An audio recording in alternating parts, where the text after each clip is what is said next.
करूया टाकायला. इथे एक गट आहे.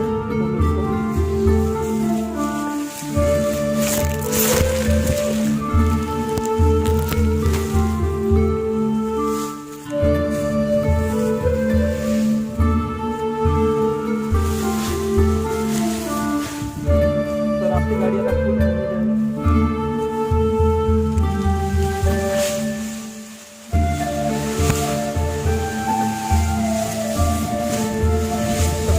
गाडी फुल बनली आहे.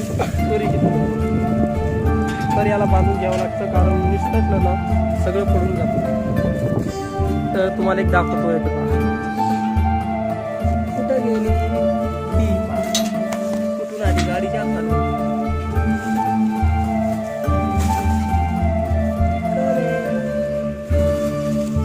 पाहू शकता आता आपली दोरी आलेली आहे. तर याला फिर एकदा बांधून घेऊ.